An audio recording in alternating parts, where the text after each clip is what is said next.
Hello and welcome. Today I'm so delighted to introduce my guest, Meliors Simms. Hey Meliors, welcome.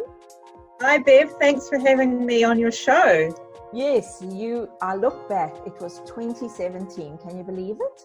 That was wonderful. So that's still a popular podcast download. So thanks for coming back and sharing something really topical today. But before we get started, tell us more about yourself and what it is that you do. So I am the Holistic Tooth Fairy. I'm a natural oral health coach. And I got into this because I had really terrible teeth. I don't have a background in dentistry or health as a professional. I was a policy analyst and a researcher and an artist, all sorts of things. But I always had problems with my teeth. And about 8 years ago, I felt a very familiar type of deep toothache starting up, and I thought, oh no, this is going to be my 7th root canal. And I went to the dentist and he confirmed that he thought I needed a root canal, so we made a date to come back and do that procedure. And I went home from that and just thought, I can't, 7 root canals, that's that's just stupid. There must be some other way. And I don't know why I'd never thought to look into it before, but I finally got on the Google and started researching alternative ways of healing teeth. And within 2 weeks of finding a book called Cure Tooth Decay, I had turned around that tooth so completely that the dentist agreed I did not need that 7th root canal. I've never had another root canal or a major filling since. The only dental work I've had done since then has been like old fillings just reaching the end of their life and falling out and having to be replaced. So after a few years of research and learning everything I could and experimenting on myself and bossing around all my friends and family and trying to get them on board with what I'd learned about healing teeth, I was starting to be asked by the wider community to share what I was learning, and that turned into this business that I started 3 years ago called the Holistic Tooth Fairy. And you were the first month of being in business, you very kindly invited me to come on your podcast. So if people were to listen to that interview and this interview, you'll really see how far I've come in 3 years. Beautiful. And I love that it's not just that experience. You also use metaphysical understanding of the different teeth. And I think that makes it so different and unique. So that's really helpful for people to understand, because I know when I was going in my own health journey, I was trying to understand like those particular teeth that had root canals, where were they linked to, and it just gives you some other understanding. But I think we both would agree that the mouth is the gateway to our health. So let's kick off. And what is the role of this oral microbiome in its relationship to the immune system? So the oral microbiome is a community of between 300 and 800 different bacteria, different types of bacteria in your mouth. And there's like millions, maybe billions of total numbers of bacteria in your mouth. And there's nothing wrong with any of those bacteria except when they get out of balance. So that's when you get problems like gum disease or tooth decay or dry mouth or any of the other well-known problems that people experience in their mouths. It's an imbalance of the bacteria. So the mucous membranes on the inside of your mouth, so the inside of your cheeks, the pink part of the gum that you can see, your tongue, the palate, all of that is really porous, and it's a gateway into the bloodstream, and it's a mechanism for your body to investigate whatever's coming in your mouth.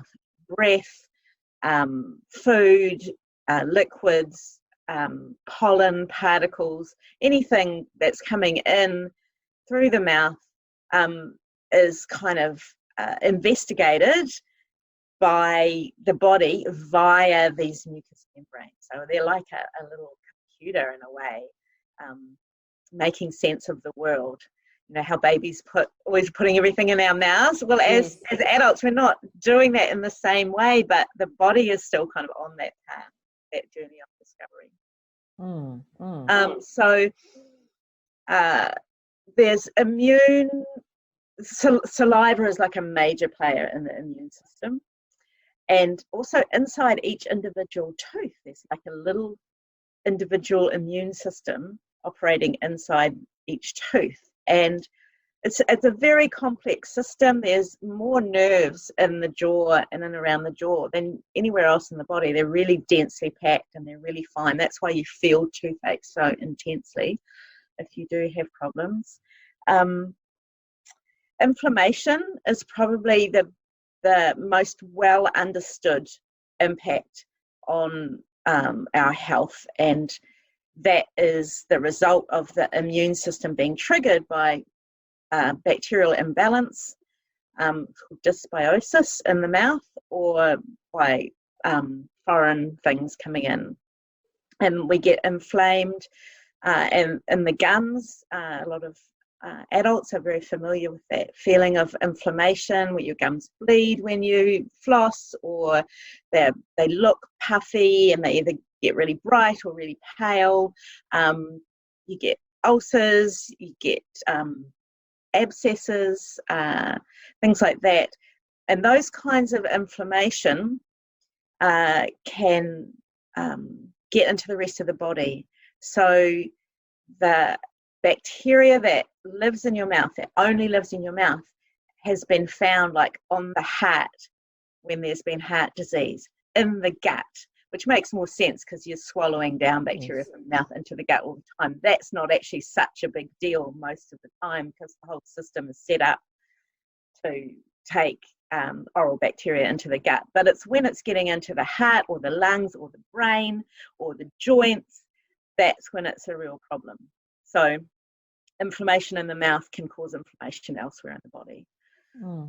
And so that means that it's like the first line of defense, really. Absolutely. So oral hygiene is like, given the pandemic we're experiencing worldwide, oral hygiene should be like the top of your list, as is gut health, so those things that naturally support your immune system. So I was at my biological dentist in Sydney yesterday, and she talked about the impact on her services. So how is the pandemic impacting dental services? Yes, well, we should probably just say that we're recording this on the 19th of March because it's quite likely that by the time people are listening to this, events will have moved and changed. But as at today, more and more dental associations around the world are advising their region or their country to suspend regular dental services and only provide emergency dental care. And so a lot of dental offices are closing or should be closing. Now, one of the issues is that most countries, most dental practices are privately owned. They're not part of the public health system, but quite separate and relatively unregulated.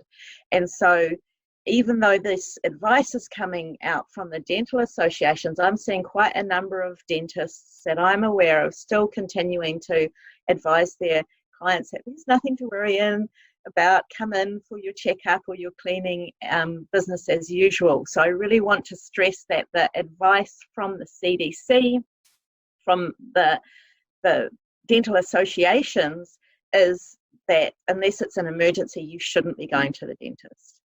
Yeah. And so that brings us to the point, well, why can't we continue going to dental services? What are some of the reasons we should not do that right now?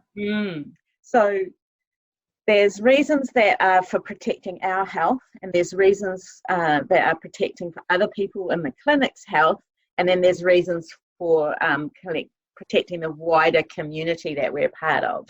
So I'll go through them one by one. So in terms of risk to yourself, standard hygienists cleanings, deep cleanings, tooth extractions, basically any procedure that might compromise the surface of the gums and cause bleeding, could really undermine your immunity. And so even if a dentist is working on a tooth, they could do something that, just breaks through that mucous membrane, and you are then not just vulnerable while you're in the dental chair, but potentially when you go out and that membrane's open to whatever you're eating and putting in your mouth and breathing in and all of that. So we want to protect ourselves. But probably the main reason for the advice to stop standard dental practices at the moment is because quite a few regular dental instruments and procedures, real normal things that they do, create aerosol sprays, put droplets of your saliva into the air. That's why you'll see your dentist under regular circumstances is fully gloved up and they're wearing the protective glasses and all of that. But it's even, of course, at the moment, there's so much higher risk of those droplets in the air. And what we're hearing is that those droplets can stay in the air for at least 3 hours. So not only is the staff who are working on your mouth at risk if you are, if you've got the virus, even if you're asymptomatic, if you're, the equipment they're using is creating a spray of your saliva, they're at risk. But the next person to walk into the dental office and sit down in the air that you have just filled with your saliva droplets is at risk too. Absolutely. And on it goes. So we want to take good care of each other. Also, there's quite a number of procedures that make you cough, like when you have it's called intraoral x-ray, where they put the little wings in your mouth and then give you the x-ray. A lot of people will cough and do a little choke when they have that, and that's normally not an issue. It's not a big deal, but of course we don't want anyone coughing around us. We're in a confined space. So then there's and this is probably a very small risk, but if there was a contamination on a glove or a hand or an instrument that touched you inside your mouth, that puts you at risk. But I would say there's hardly any dental offices that don't already have really, really strict hygiene procedures around that. So that's a low risk. But when we're thinking about the wider community, there's a shortage of masks and gloves and other kinds of equipment for keeping people safe from the virus when health providers are treating people who are sick. And so using up masks and gloves on a non-essential dental procedure is using a resource that might be essential to save lives within the next week or month.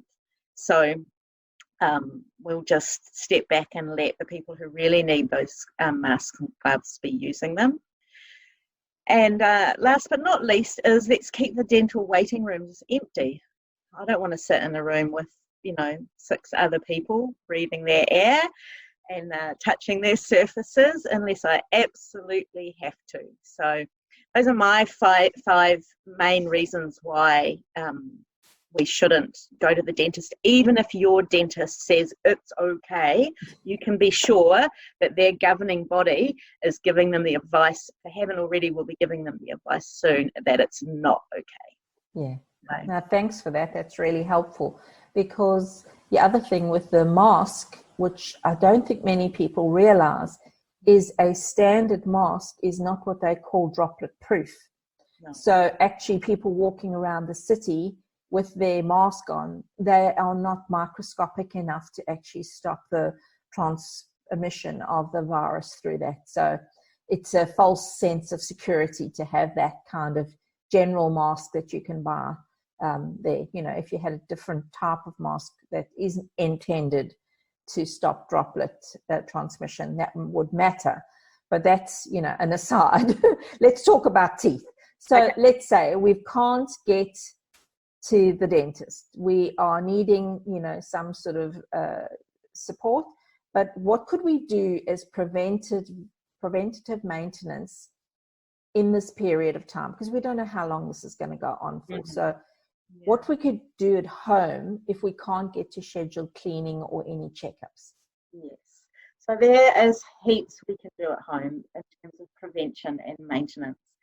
And it's a combination of nutrition, hygiene, looking after the jaw and the anatomy, supporting the teeth and the gums, and then what I call the metaphysical, that kind of energetic side of things. And so in terms of prevention, a good nutrient-dense diet that's rich in minerals and fat-soluble vitamins and has got a lot of really fresh, wholesome, local, in-season food is the best thing that you can do to nourish your teeth and gums, and it's really good prevention. So minimising sugar, I think everyone knows sugar's not good for teeth. Don't be stress eating chocolate right now, because that's not going to help matters at all. But also avoiding bubbly water or soda drinks of any kind, even if they don't have sugar in them, because the little bubbles in those drinks, the phosphorus in the bubbles can draw out calcium from your teeth and weaken your teeth. So in terms of maintenance, swear off the fizzy drinks for the duration, I would say, if not for longer. So I mean, all of these things, if you start doing them now and continue doing them forever, you will need a lot less dental interventions, because you can take good care of your teeth at home. What else about nutrition? A lot of the advice that I'm seeing for boosting immunity with different kinds of nutrients is also going to support teeth. But what's different for teeth is that they really do need the vitamin K2, vitamin A, and vitamin D, which are fat-soluble vitamins that are most easily found in raw dairy and organ meats. And so you can supplement with cod liver oil. That's a very good source of all of those vitamins. Or if you're a vegetarian, you should be getting your hands on some natto, which is a Japanese fermented vegetable, which is the only plant-based source of vitamin K2. And when you buy a K2 supplement, it's made out of natto if it's a plant-based supplement. So there's nutrition, hygiene, keeping your mouth really clean. So that's just common sense, but making sure that you're cleaning your teeth gently, because if you're rubbing too hard with the toothbrush and you damage your gums, then making your gums bleed with either toothbrush or floss, that's putting you in a potentially immune compromised position. So brush frequently but gently. Yeah, and remember, the point of brushing is to disrupt the bacteria from getting settled and building up an imbalance, not to kill the bugs, because there's nothing wrong with any of those bugs unless they get out of balance. So by moving the brush around on the tooth, you're just stopping them from settling and building up. Yeah. So those are sort of the basics of prevention. I'm actually running a workshop next week where I'll go into a whole lot of prevention stuff in a lot more detail. And we'll put that link in the show notes for everybody so that they can sign up and take action. This is a time for action now, not for passivity and getting fearful. This is about taking action. So I'm glad you are offering that. And so, Meliors, let's say you're in the middle of a treatment plan, you've got a temporary filling or you've got some major dental work lined up. What could we do then? Yes, so talk to your dentist and get a sense of what they advise, obviously, but eating that good nutritious diet will help to stabilize whatever's going on in your mouth now, so that it doesn't get worse while you're waiting for the treatment to be finished.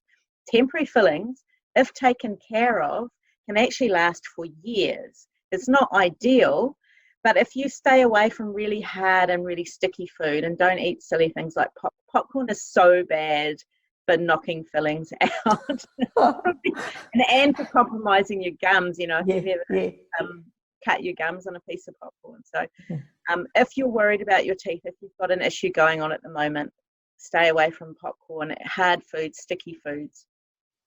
Eat carefully and nutritiously, and keep your mouth really clean. That's probably the main thing. If you've got a temporary filling or a partially done root canal that's still waiting on the crown or something like that, keeping your mouth super clean. So as well as brushing and flossing, I recommend rinsing with a salt water solution after everything you eat, just to make sure the mouth is really cleaned out the next couple of hours till you eat again. And that will help to maintain whatever it is for as long as we need to wait until you can go back to the dentist and have it finished off. But, it's really nothing to panic about.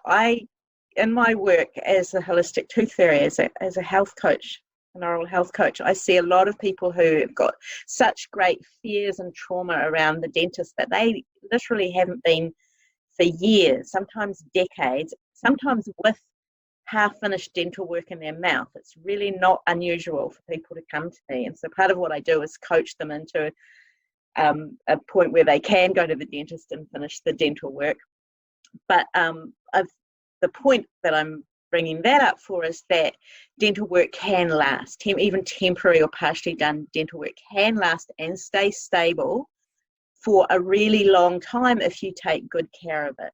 So please don't panic if you're halfway through something and you don't know when you're going to be able to finish it, because who knows how long this pandemic is going to last. Your dental work can last. Good encouragement there for people. So what I noticed for myself, and I'm glad you mentioned the actual rinsing after eating, because it's surprising how much actual unmasticated or undigested food comes out when you rinse your mouth. So it makes perfect sense to use a saltwater solution to rinse your mouth out after every meal, even whether you've got dental work pending or not. That's what I'd say. That's right. Everyone. It's a really good idea. So then, Meliors, what about if, let's say we've got, we don't have a current issue, but in the midst of this, the dental surgeries are all closed, and we strike up with a toothache or something happens, break a tooth or whatever. What would you recommend? So the first thing I'd recommend doing is a self-assessment. So have a look inside your mouth with a little mirror. You can use the camera on your phone, get someone to help you, or I've got a guide to taking useful mouth selfies that you can download from my website. That gives lots of tips and tricks for doing this well. So have a look yourself.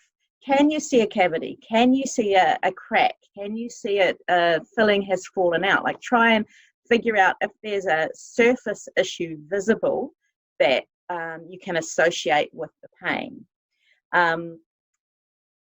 Keep some notes and some diary of your symptoms, and track the kind of the pain level or sensitivity or whatever it is you're experiencing over time to see if it gets worse or stays stable or get better. Because then if you know what's going on yourself, then you're much less likely to kind of get into this panic state where you feel like you need outside help because you don't understand it and you're scared. So just knowing and understanding as much as you can about what's going on in your mouth, I think will really help you to cope with it. Because often the problem in our mouth is made much worse by our fear around it than the actual problem itself. Now, if you do have toothache, one of the easiest, cheapest, quickest result things you can do is massage your jaw and relax the muscles to take the pressure off the nerve.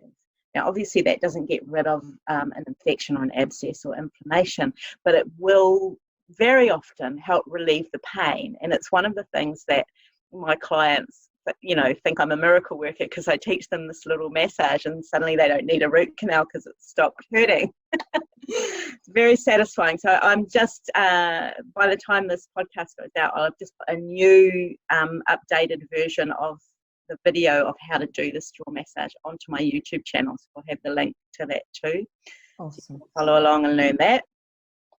Yeah, so if you do that assessment and then contact your dentist by phone and run it by them, and you can get their opinion, but also I have lots of resources on my website to help you manage different kinds of symptoms and different kinds of solutions as well. So you don't have to figure it out on your own. Oh, brilliant. That's absolutely brilliant. So what would be best practice then if you did need some serious dental emergency, you had it and it escalated, you couldn't manage it with these things during this time of this pandemic? Yes.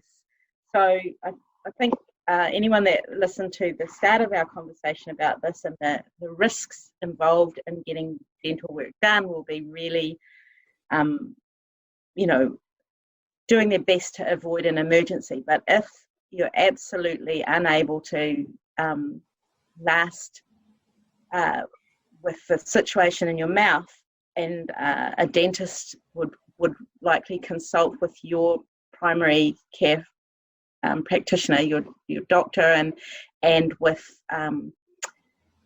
whatever medical professionals are available in your area. And I suspect they're all going to be real busy with the COVID-19. There's not going to be that many people available to deal with other kinds of health problems. But the dentist would probably need to use a hospital facility, particularly if you had any exposure to the disease, or you were, travelled, or any kind of symptoms at all. But even if you were asymptomatic and not testing, it would probably want to err on the side of caution and get you into an operating theatre type environment, because a dental office isn't set up for the level of transmission precautions that the dental associations are advising to use in emergency situations. So it would be a big deal. It wouldn't just be like tripping along to your regular dentist and having an hour in the chair there. It would be a big deal, and a lot of resources would be tied up in doing it. They would do everything they could to keep you protected and themselves protected and from transmission of the virus while carrying out the dental work. Everything from gowns and masks and all of that, but rinsing your mouth out with a microbial mouthwash before the work. And it's I really hope that we can help people to avoid an emergency situation, not because it's necessarily dangerous to you, but because it's going to use up so many badly needed resources at a time when everything suggests that our health systems are going to be stretched to the max. So that's why I'm putting together as many resources as I can to help people take care of things at home, including serious issues. There's quite a few things. I help people avert root canals and heal abscesses and other things with holistic strategies. So if you really want to avoid an emergency treatment at this time, do have a look at what the alternatives are, at least to keep you safe until you can go and get the treatment done. Yeah, very, very sage guidance there. Thank you for that. And so what are your tips for living fabulously, Meliors? My tips for living fabulously. Probably the number one thing for fabulousness in my life at the moment is my meditation practice. Gosh, I think I would be way more scared and anxious and less functional at the moment if I didn't already have a daily practice of meditating before I get up in the morning. It's just like this haven in the chaos of the world to have that 30 to 40 minutes of calm and introspection and connection and grounding, and then I can go and see what the news is and what's happening, and handle it so much better. Yes, yeah, exactly. Yeah, I would encourage people at this sort of time. Other things like mindfulness, breath work, tapping. This is, if you've never experienced or tried any of these things, this is the perfect storm. Because there's, if we think of uncertainty, we think of, just the panic that we've witnessed here in Australia of panic buying and those type of things, it's clear we need other solutions, and those solutions they're all within our reach. And Meliors has given you these amazing examples of how you can naturally care for your oral health, and it's like even more important now than ever, I kind of feel, because you mentioned there, Meliors, that it's not just what we put in our mouths in terms of food and drink, but it's also breathing. A lot of us don't realize that we actually mouth breathe, that we don't use our noses like they're meant to be. Our noses have little cilia which actually filter germs, and yet often we, tend to mouth breathe. So these are all really vital tips. So we're going to rush this podcast to you so that you can get on top of this information and join Meliors in her workshop that she's running, that she's mentioned. But I think I'll just encourage people to come back to nature. That's what I'm saying. Come back to nature. Whether, like we've been talking about oral health now, I've been talking about gut health, because when you come back to nature and give your body what it needs in terms of the nutrition and the support, the immunity knows what to do. Yes. So people who are immune compromised need to do more of this. So if you are navigating an invisible illness, or if your immunity is being compromised in some way, perhaps you had treatment for cancer in the past, take note of these things. These are things that can support you in the here and now, and get yourself well enough to be able to fight back and combat any potential risk that you're facing. So thanks for being with me. I just wanted to share that you can find Meliors at her website, which is holistictoothfairy.com, and also on Facebook under Holistic Tooth Fairy. They will be in the show notes for you, so don't worry about the spelling. But thanks so much for being with me today. It's just so pertinent to talk about this, and I appreciate all your wisdom, Meliors. Well, thank you so much for the opportunity. I'm very evangelical to get this information to as many people as possible at this time. So I really appreciate getting to chat to you today. Thank you. You're welcome.